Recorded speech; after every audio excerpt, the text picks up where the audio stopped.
సత్యనారాయణ గారు అదేవిధంగా మన ఆడియన్స్ ప్రీవియస్ వీడియోస్ కింద ఇంకొక టాపిక్ గురించి అడుగుతున్నారు.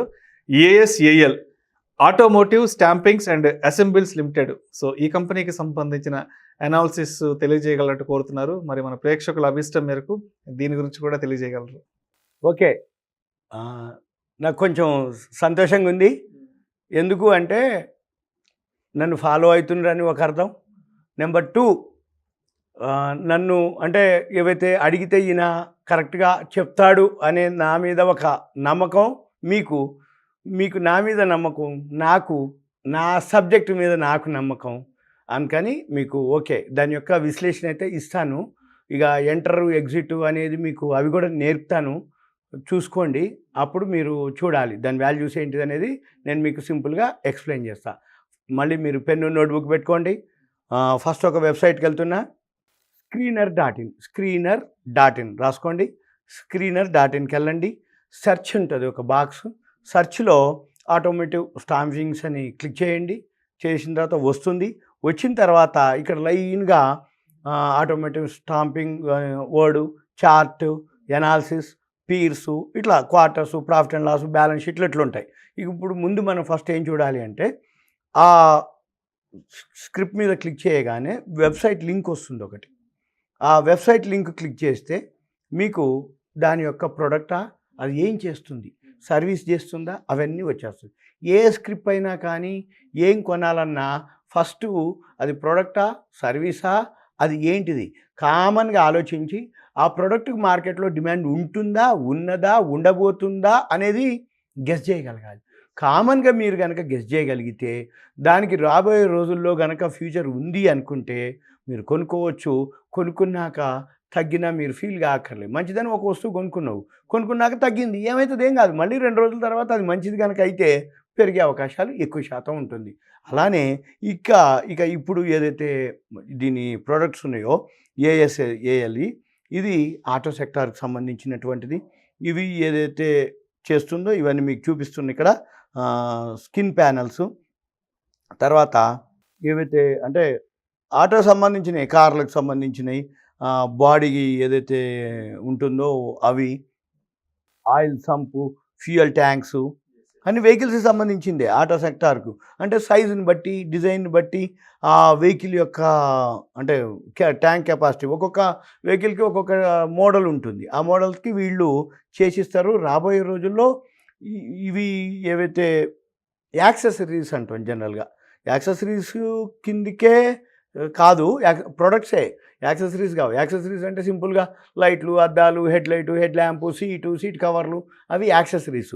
ఇదేంటిదంటే ప్రోడక్టే. అంటే లోపల ఉండేటటువంటివి అంటే జనరల్గా ట్యాంకులు, దీనికి సంబంధించిన క్లచ్ వైర్లు, క్లచ్లు, బ్రేకులు, ఏవైతే మీకు ఇప్పుడు చూపిస్తున్న ఇన్స్ట్రుమెంట్స్ ఉన్నాయో అవి అనమాట. ఇక ఫండమెంటల్కి వద్దాం. ఇక ఫండమెంటల్కి వస్తే కంపెనీ యొక్క ఫండమెంటల్ ప్రాఫిట్ అండ్ లాస్లోకి వస్తే మార్చి 2021 లాస్ట్ ఇయర్ 30 కోట్లు మైనస్లో ఉంది. 2020లో 17 కోట్లు మైనస్లో ఉంది.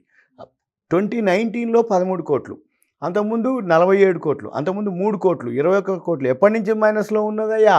2013 నుంచి మైనస్లోనే ఉంది. 8 కోట్లు, 21 కోట్లు అట్లా. అయితే లాస్ట్ ఇయరు 30 కోట్లు మైనస్ వచ్చింది.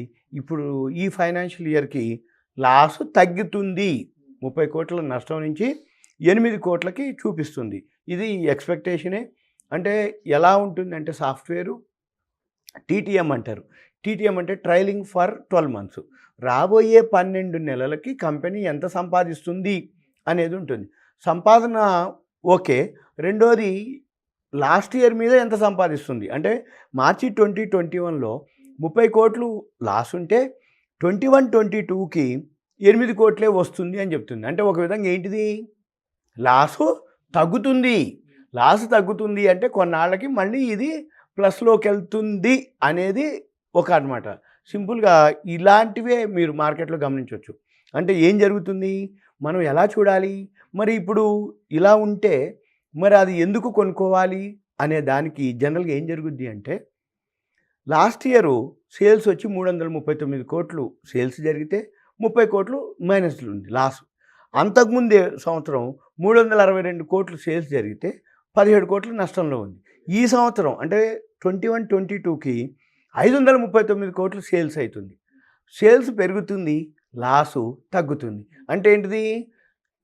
ఒక విధంగా ఈ కంపెనీ ఏదైతే ఉందో దానికో బ్రాండో, గుడ్విలో, రెప్యుటేషను ఉంది అని అర్థం. ఎందుకోసం? సేల్స్ ఇంక్రీజ్ అవుతుంది కాబట్టి. సేల్స్ని బేస్ చేసుకొని ఎప్పుడైతే ఈ కంపెనీలు అంటే లాస్ ఉందో, లాస్ కొన్నాళ్ళకి ఏమవుతుంది? తగ్గిపోతుంది అని అర్థం. ఎగ్జాంపుల్ జొమాటో కూడా అదే కథ. జొమాటో సేల్స్ డబల్ అవుతుంది, కానీ లాస్ కూడా అంతకుముందు కంటే తగ్గిపోతుంది. మరి ఇంత సేల్స్ డబల్ అయితే మరి లాస్ ఎందుకు వస్తుంది అంటే, ఇంకా ఎగ్జాంపుల్ ఏంటంటే జొమాటో వాడు ఏం చేస్తుండు? వాడి బ్రాండు, గుడ్విల్ కోసం నేను అందరికీ తెలవాలని లాస్కైనా సర్వీస్ చేస్తుండు. అయితే ఒక స్టేజీ వరకు సర్వీస్ చేస్తాడు లాస్కే. ఇక ఒక స్టేజీకి పోయినాక ఎప్పుడో ఒక రోజు పొద్దున్నే ఇక మేము సర్వీస్ ఇయ్యము, ఒక పార్సిల్కి ఒక ప్యాకెట్ అంటే మీకు ఒక డెలివరీ వచ్చింది అంటే ఒక ₹5, ఒక ₹3, ఒక ₹10, ఒక ₹8, లేదు వాల్యూని బట్టో, అమౌంట్ని బట్టో, ఆ ఇన్స్ట్రుమెంట్ని బట్టో, అది ఫుడ్ ఐటమా అంటే ఏంది, కంపెనీ నుంచి వస్తుందా లేదా, ఇవన్నీ ఉంటాయి. ఇప్పుడు ఏంది, జొమాటో గురించి తెలవటం కోసం వాడు ఏం చేస్తాం, ప్రచారం అనమాట. నీకు డిస్కౌంట్ ఇస్తా, ఆఫర్ ఇస్తా, కూపన్ ఇస్తా, అది ఇస్తా అంటాడు. వీళ్ళు కూడా అంతే. అంటే ఏంది, సేల్స్ పెరుగుతుంది, లాస్ తగ్గిపోతుంది. రాబోయే రోజుల్లో ఉండే అవకాశాలు ఉంటాయి అనేది ఒకటి. ఇక తర్వాత ఇక బ్యాలెన్స్ షీట్ చూద్దాం. ఈ బ్యాలెన్స్ షీట్ వచ్చి 113 కోట్లు రిజర్వ్లు మైనస్లోనే ఉన్నాయి. అప్పులు వచ్చి 132 కోట్లు ఉంది. అంటే వీళ్ళు ఒక విధంగా రిజర్వ్లు మైనస్ అంటే ఏంటంటే, షేర్ క్యాపిటల్ వచ్చి 16 కోట్లు, 113 కోట్లు రిజర్వ్లు ఉన్నాయి, అంటే దాచిపెట్టుకున్నాయి. ప్లస్లో లేరు, వీళ్ళు మైనస్లోనే ఉన్నారు. ఎందుకంటే వీళ్ళు ఫ్రమ్ ద బిగినింగ్ ఒక 7-8 ఏళ్ల నుంచి లాస్లో ఉంది కంపెనీ. 7-8 ఏళ్ల నుంచి ఎప్పుడైతే లాస్లో ఉందో కంపెనీ, ఆ లాస్ కాబట్టి మైనస్లోకి వెళ్ళిపోయింది. అంటే వీళ్ళ పైసలు లేవు, జనాల పైసలు కూడా అంతకుముందు సంపాదించిన పైసలు పోయినాయి, ఇంకా జనాల పైసలు కూడా వాడుకుర్రు, బారోయింగ్స్ కూడా ఉన్నాయి. ఇంకా అంటే వీళ్ళు క్యాపిటల్, మనం ఏదైతే ఇష్యూ క్యాపిటల్ ఉందో అది పోయింది, ఇంకా రిజర్వ్లు మైనస్లోనే ఉన్నాయి, బారోయింగ్స్ కూడా మైనస్లోనే మీరు చూడొచ్చు. తర్వాత ఇక ప్రమోటర్ స్టేక్ వచ్చి 75% ఉంది. అంటే జనరల్గా ప్రమోటర్ స్టేక్ ఎక్కువ ఉంది అంటే అర్థమైంది, లాభం ఎంత వస్తే 75% ఉంది అంటే ₹75 లాభం ఆయనకే పోతుంది. నష్టం వస్తే, నీకు రూపాయి నష్టం వస్తే ఆయనకి ₹75 నష్టం వస్తుంది. ఎందుకోసం? ఆయనే మెయిన్ కాబట్టి. ఇక దీంట్లో ఎంతవరకు ప్లడ్జ్ ఉంది ఏంటిది అనేది మళ్ళీ మనం ఇంకొక వెబ్సైట్లో ఉంటుంది, మనీ కంట్రోల్కి వెళ్ళండి.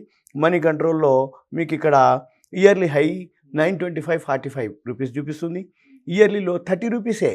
అంటే ఒక్క సంవత్సరంలోనే 30 రెట్లు పెరిగింది, 33 అంతే, 30 టైమ్స్. అంటే ఒక ₹1,00,000 కనుక పెడితే 30 లక్షలు అయినాయి సంవత్సరానికి. మళ్ళీ ఇప్పుడు 925 నుంచి మళ్ళీ 316కి వచ్చింది. రోజు దిగిపోతుండు, ఎక్కిండు మళ్ళీ దిగిపోతుండు. అంటే 900 నుంచి మళ్ళీ 3వ వంతుకు వచ్చిండు. మళ్ళీ ₹30కి 3 అట్లా వేసినా 10 టైమ్స్ ఉన్నట్టే. ఏది 30లో కొనుక్కున్న వాళ్ళకి. ఇప్పుడు ఇది ఉంటే నో బయర్ ఉంది, ఉంటే నో సెల్లర్. అంటే upper circuit, lower circuit. Upper circuit అంటే పెరిగిద్ది, ఇక అమ్మేటోడు ఉండడు అని అర్థం.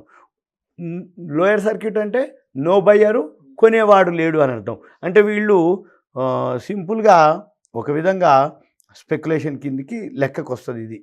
ఇంకొకటి, మార్కెట్ క్యాపిటలైజేషన్ వచ్చి ఓన్లీ 500 crores.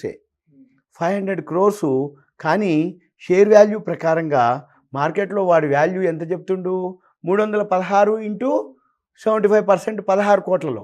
16 కోట్లలో 75% అంటే 12 కోట్లు.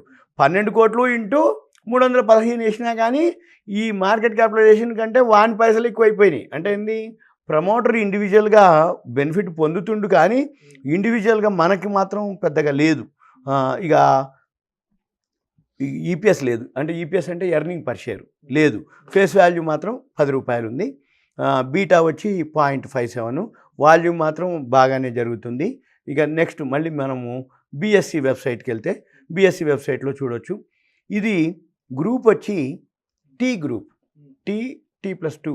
టీ అంటే ఏంటంటే, ఒకవేళ ఈ స్క్రిప్ట్ కనుక నువ్వు కొనుక్కుంటే మొత్తం క్యాష్ పే చేయాలి. ట్రేడ్ టు ట్రేడ్ అంటారు. ట్రేడ్ టు ట్రేడ్ అంటే నువ్వు కొన్నవా మొత్తం పైసలు కట్టి బాబు అంటారు. సపోజ్ నేను ఇప్పుడు కొనుక్కున్నా, కాసేపు అయినాక అమ్ముతా అంటే అమ్మేది లేదు. మళ్ళీ 2 రోజుల తర్వాత నీకు డిమాట్లోకి జమ అయినాక అప్పుడు అమ్మాలి బాబు, ఇప్పుడు అమ్మేది లేదు అంటారు. అంటే కొనుక్కొని అమ్మాలి అంటే 2 రోజులు వెయిట్ చేయాలి, అమ్మాలి లేదు కొనాలి అంటే మొత్తం పైసలు కట్టాలి. ఇది ఫుల్ అమౌంట్ అనమాట. అంటే ఇంట్రాడే దీనికి అప్లికబుల్ కాదు. ఇవన్నీ ఎలా చేస్తారు, ఎందుకు చేస్తారు ఇట్లా అంటే, ఎక్స్చేంజ్ వాళ్ళే, సెబీ వాళ్ళు కొన్ని కంపెనీలకి టీ గ్రూప్లో సెట్ చేస్తారు. టీ గ్రూప్ అంటే ఏంటంటే పైసలు ఉన్న వాళ్ళే కొనుక్కోవాలి, షేర్లు ఉన్న వాళ్ళే అమ్మాలి. అది ఏదైతే ఉందో అంటే దాని యొక్క మీనింగ్ అనమాట, డెఫినేషన్ టీ గ్రూప్ అంటే. మళ్ళీ ఎప్పుడు T+2 అంటే నువ్వు కొనుక్కున్నాక 2 రోజులు నీ డీమ్యాట్ వచ్చినాక అప్పుడు అమ్ముకోవాలి. ఇక తర్వాత TTQ ఉంది ఇక్కడ ఒక వర్డ్, టోటల్ ట్రేడెడ్ క్వాంటిటీ. అంటే ఒకరోజు ఎంత క్వాంటిటీ షేర్లు జరిగినాయి అని అర్థం. ఇక్కడ 2616 అంటే ఏంది, లోయర్ సర్క్యూట్ పెట్టి 2616 షేర్లు ట్రేడ్ అవుతున్నాయి. ఇది BSEలో. NSEలో మాత్రం కొంచెం ఎక్కువ షేర్లు ట్రేడ్ అవుతాయి. ఇక్కడ NSE వెబ్సైట్కి వెళ్తే మీకు NSE వెబ్సైట్లో చూపిస్తుంది. ఈరోజు వాల్యూమ్ వచ్చి ఓకే 42,577 జరిగింది వాల్యూమ్, ఓకే. ఏది NSEలో. ఇక మనం ఏం చేయాలి, ఎవరైతే కొందలుచుకున్నారో మళ్ళీ నేను టెక్నికల్కి తీసుకుపోతున్నా. మీరు ఈ టెక్నికల్కి వచ్చేటప్పటికి గ్రాఫు మీరు గమనించాలి. నేను ఏ వెబ్సైట్లు, money control, NSE website, BSE website, in trading view ఇంకో వెబ్సైటు. ఇన్ ట్రేడింగ్ వ్యూలో గ్రాఫ్ చూడాలి, BSEలోనో గ్రూప్ చూడాలి, ఫేస్ వాల్యూ చూడాలి, మనీ కంట్రోల్లోనో మామూలుగా బీటా, మన మార్కెట్ క్యాపిటలైజేషన్ అవి చూడాలి, NSEలోనో ఇయర్లీ హై ఏ డేట్లో హైకి వెళ్ళిందో, ఏ డేట్లో లోకి వచ్చిందో చూడాలి. ఇప్పుడు ఇన్ ట్రేడింగ్ వ్యూలో గ్రాఫ్ చూడాలి. గ్రాఫ్ అంటే ఏంటిది, బయ్యింగ్ సెల్లింగ్ డైరెక్ట్గా అది చూపించేస్తుంది, ఏది కొనమని. ఇప్పుడు ఇది లోయర్ సర్క్యూట్లోనే ఉంది, ఇది లేదు, బైలో లేదు. ఎప్పుడైతే ఇక్కడ సిగ్నల్ మీకు వి షేప్లో తిరుగుతుందో గ్రాఫు, బై సిగ్నల్ అని చెప్పేస్తుంది. అది డైరెక్ట్గా బై సెల్ అని చెప్తుంది. బై అనగానే మీరు అప్పుడే ఎంటర్ కావాలి. మళ్ళీ ఎప్పుడైతే అది సెల్ అంటుందో అప్పుడు మీరు సెల్లోకి వెళ్ళిపోవాలి. బండగుర్తు అనమాట. ట్రాఫిక్ రూల్స్ ఉన్నాయి. ఎగ్జామ్ పాస్ అయ్యడానికి 932 క్వశ్చన్లు ఉంటాయి. ఎగ్జామ్ ఏది, డ్రైవింగ్ లైసెన్స్ కావాలి అంటే 932 క్వశ్చన్లు ఏంటిది అంటే సెక్షన్లు. హెల్మెట్ లేదో ఈ సెక్షన్ ప్రకారం పెనాల్టీ, ట్రిపుల్ రైడింగో ఈ సెక్షన్ ప్రకారం పెనాల్టీ, నువ్వు యూటర్న్ తీసుకోకుండా రాంగ్ వేలో పోయినావో ఈ సెక్షన్ ప్రకారం పెనాల్టీ, నువ్వు సిగ్నల్ క్రాస్ చేసినావు ఈ సెక్షన్ ప్రకారం పెనాల్టీ. ఈ మామూలు నామ్స్. కానీ రోజు ఉపయోగపడేది ఏంది, పోతూ ఉన్నావు, రెడ్ పడింది ఆగు, గ్రీన్ పడింది పో, ఎల్లో వచ్చింది రెడీ ఉండు, గ్రీన్ ఆర్ రెడ్కి, అంతే. ఇది కూడా అంతే. మీకు ఎన్ని అంటే ఫండమెంటల్స్, టెక్నికల్స్ ఎన్ని తెలిసినా ఇక్కడ ఎంటర్ ఎగ్జిట్ డైరెక్ట్గా ఇచ్చేస్తుంది సాఫ్ట్వేరు. ఇవి మీరు గమనించవచ్చు. ఈ వెబ్సైట్లోకి వెళ్ళి మీరు చూసుకోండి. వి షేప్ తిరిగినప్పుడు ఇది ఎంటర్ అవ్వండి. ఇది నా నుంచి ఓన్లీ ఇన్ఫర్మేషన్ వరకే, ఇది అవేర్నెస్ కోసమే, ఎడ్యుకేషన్ పర్పసే. ఇది 7-8 ఏళ్ల నుంచి లాస్ట్లో ఉన్న కంపెనీ ఇది. కాకపోతే ఆటో సెక్టారు, దీనికంటే ఆటో సెక్టార్లో మంచి ఉన్నాయి. మీరు ఇంకొకసారి ఇదే వెబ్సైట్కి వెళ్ళి screener.in అని ఉంది ఒక వెబ్సైటు, మీకు చూపించింది కదా. మళ్ళీ దీంట్లోకి వెళ్ళి ఒకసారి పీర్స్ అని కొట్టండి. పీర్స్ అని కొడితే సేమ్ ఆటో సెక్టార్లో అంటే ఇది దీనికి అంటే మదర్ సన్సుమి అని, బాష్ అని, మిండా ఇండస్ట్రీసు, వాప్కో, ఎక్సైడ్, అమర్ రాజా, FIEM, ఆటోమేటిక్ ఇవన్నీ ఉన్నాయి. అంటే వీటిల్లో మళ్ళీ వాల్యూస్ కనుక మీరు చూసుకొని దీనికంటే అది బెటర్ అని అనుకుంటున్నాను. ఇది మంచి కంపెనీ కావచ్చు, కానీ రికమెండేషన్ ఉండొచ్చు. చాలా ఛానల్స్లో చెప్పి ఉన్నారు, నేను కాదనట్లేదు. ఇది రాబోయే రోజుల్లో మల్టీ బ్యాగర్ అవుతుందని అది ఇది అన్నారు. కానీ మల్టీ బ్యాగర్ అవుతుందో కాదో కానీ ఈ అప్పర్ సర్క్యూట్లు, లోయర్ సర్క్యూట్లను నేను ఎంకరేజ్ చేయను. ఎందుకోసం అంటే ఇది 30 రూపాయల నుంచి 925 తీసుకుపోయినరు, 925 నుంచి 315 తీసుకుపోతారు. ఆ 315 అక్కడే ఉండదు, ఇంకా ఎంత కిందికి తీసుకుపోతారో తెలియదు. మళ్ళీ రివర్స్ అయిపోతే మరలా ఎక్కడికి పైకి తీసుకుపోతారో తెలియదు. ఆ వేలో మనకి దాని బదులు మామూలుగా క్లియర్గా ఉన్నటువంటి అయితే చాలా ఉన్నాయి. నా నుంచి ఇది నా ఓన్ ఒపీనియన్, అంతే తప్ప మీ ప్రాఫిట్, మీ రిస్క్, మీ ఇన్వెస్ట్మెంటు మరలా మీరు ఎవరినైనా సీనియర్ వాళ్ళనో, మీ ఫ్రెండ్స్ ఎవరైతే అడ్వైజర్ ఉన్నారో వాళ్ళని కనుక్కొని మీరు ఇన్వెస్ట్ చేయాల్సి ఉంటుంది. మీకు అన్నీ చూపించడం జరిగింది. ఏ వెబ్సైట్లో ప్రాఫిట్ అండ్ లాస్ ఉందా, ఎన్ని కంపెనీలు ఉందా, ఎప్పటి నుంచి ఉంది కంపెనీ, అవన్నీ మీకు చెప్పడం జరిగింది. మీరు పెన్ను, నోట్బుక్ పెట్టుకొని మళ్ళీ 1-2 సార్లు రాసుకోండి. ఇంకా ఏదైనా అనిపిస్తే మీరు కామెంట్స్ రూపంలోనో నాకు ఒక మెసేజ్ పెట్టి నేను ఇలా చేశాను అని అంటే మళ్ళీ నేను మీకు వీలు చూసుకొని రిప్లై ఇవ్వడానికి ట్రై చేస్తాను. Thank you sir, thank you so much. మన ప్రేక్షకుల అభీష్టం మేరకు, వాళ్ళ కోరిక మేరకు ASAL అనే కంపెనీకి సంబంధించిన అనాలిసిస్ తెలియజేసేందుకు thank you so much sir. Suman TV ప్రేక్షకులకు ధన్యవాదాలు. మరొకసారి థ్యాంక్స్. ఇలాంటి మరిన్ని ఇంట్రెస్టింగ్ వీడియోస్ కోసం, అదేవిధంగా వాల్యుబుల్ ఇన్ఫర్మేషన్ కోసం వెంటనే మా సుమన్ టీవీ మనీ ఛానల్ను సబ్స్క్రైబ్ చేసుకోండి, లైక్ చేయండి, షేర్ చేయండి. అదేవిధంగా మీ అభిప్రాయాలను వీడియోస్ కింద కామెంట్ రూపంలో మాకు తెలియచేయగలరు. అదేవిధంగా ఈ వీడియోలో మాట్లాడిన ఈ కంపెనీకి సంబంధించిన ఇన్ఫర్మేషన్ కేవలం ప్రేక్షకుల యొక్క కోరిక మేరకు, వాళ్ళని ఎడ్యుకేట్ చేయడం కోసం మాత్రమే మీకు తెలియచేయడం జరిగింది. సో ఇది ఎలాంటి మా వ్యక్తిగత రికమెండేషన్ కాదు. సో ఈ కంపెనీ గురించి తెలుసుకోవాలంటే మీ అడ్వైజర్ని కూడా సంప్రదించి మీరు మరింత సమాచారాన్ని తెలుసుకోగలరు. నమస్తే.